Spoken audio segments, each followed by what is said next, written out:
What's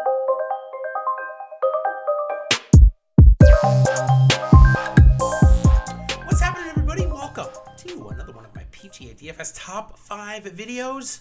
This one's going to be the value one for the WGC Workday Championship held at the Concession here in Bradenton, Florida. And while last week definitely pointed out one of the best values on the board, another good start. I did have 3 missed cuts, all on the number too. Very frustrating on that front. So we'll start off with our transparency corner. I went into Victor Hovland, top 5. Carlos Ortiz, miscut on the number. Cameron Davis, pretty good scoring week. Not a good finish week, but good scoring week. Ches Reavie on the number, and Doug Gibb missed on the number. So brutal little stretch there. It was the last couple of holes that killed him. Hopefully, luckily, we don't have to worry about a cut sweat this week. We are going to get 6 of 6, unless, of course, you have a withdraw after tee-off, which would stink. But has happened plenty of times in these WGC events, so don't be terribly surprised if it does happen. All right, let's jump in. We're going to start off with my 5th best value on the board, or at least in my opinion. And it's going to start off with Sebastian Munoz. Here's a guy that we know can get hot in a hurry and finally broke through last week. Had a good first 2 rounds. Then on Saturday, the winds come. And Sebastian Munoz, well, he really struggles in the element. He struggled on Sunday at Augusta as well, and it's been kind of a theme. You don't expect to have any bad weather as I turn my head to look outside right now. And I looked at the forecast for this week. It doesn't look bad at all. So at $6,500 on DraftKings, $7,400 on FanDuel. Recent form came in 43rd. I like Munoz a little bit this week. 111th off the tee, 100th on the approach, 96 around the green, and 64 putting. So he's not going to really get into trouble anywhere.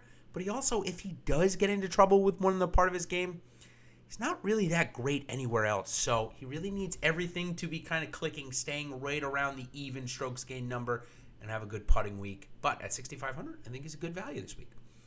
My second best value that I want to take a look at, or at least what I believe to be a perceived value, maybe he's not, but we're still waiting for the upside with Tommy Fleetwood. However, if Tommy Fleetwood was playing his best golf, I believe he'd be about $1,000 more, at least $800 more in a field like this, where it is all the best players in the world. We've seen Tommy Fleetwood much more expensive. So if this is going to be the start of his good Florida swing, I want to try and get on that before we see his price climb all the way up into the 10,000 range, which I do expect to see by the end of the Florida swing. So maybe this will be the good start for him. Obviously, he doesn't play that much over here, so his strokes gain numbers, they're going to be a little faulty. 201, 167, 23rd, and 115 from off the tee down to putting. So I have him as my 4th best value on the slate because he may not end up being a good value come the end if I'm a week or 2 too early. But if I'm not, certainly at $8,900 could be a very good value.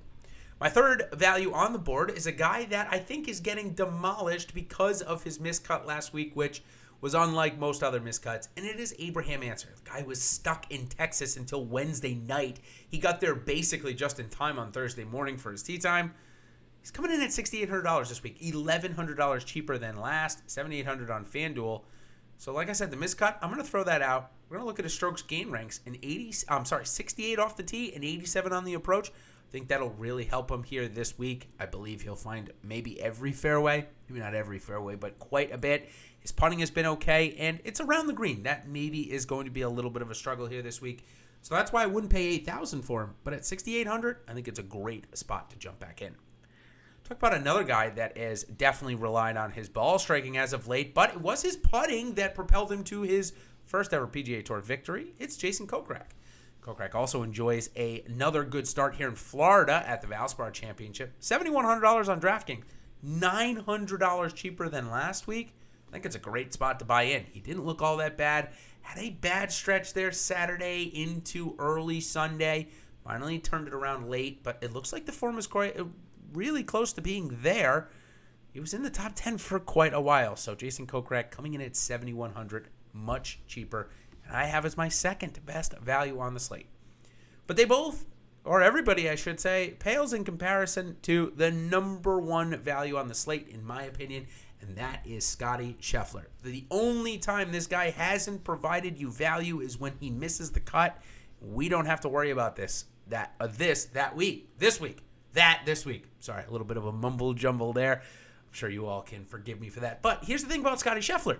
12th off the tee, is going 12 strokes gained power rank off the tee this year. That's going to put him in a position a lot here this week. 182 on the approach, but the irons have started to get better. You take a look at his last week's stats, and first off, he had a great Sunday, also a good first round, mixed in with a bad start there in the bad conditions, but take a look at his approaches. He gained over 3 strokes on Sunday, so maybe he found something. He was also able to put up matching the field or beating it the rest of the event as he gained just about 3.6 strokes for the 4 days on the approaches. So I really like him coming in. He's my best value. 8,300 on the slate. Again, I don't think there's a way that if Scottie Scheffler, unless he withdraws, doesn't pay you off. When he makes the gut, this guy puts up numbers. 106 at the Phoenix Open, 73 last week. 73 last week. You might not think that that's that much, but he was in the top 10 values in the slate based off of that return. So I like Scottie Scheffler here quite a bit this week. So let's go ahead and review, just in case you've forgotten who I've talked about in these couple of minutes. I'm coming up around 5 or 6 minutes, so let's go ahead and just give a quick review. Sebastian Munoz, 6,500, followed by Tommy Fleetwood, 8,900. Abraham Ancer, 6,800. Jason Kokrak, 7,100. And Scottie Scheffler at $8,300. Those are the DraftKings prices there for this week. So come on and check out my other top 5 PGA DFS videos every single week. I do the values, I do the bets, I do the fades, and I do the sleepers each and every week, so check them out. Of course, make sure you like and subscribe to the channel. That's going to notify you when they do come live. So until next time, everybody, thank you for coming by.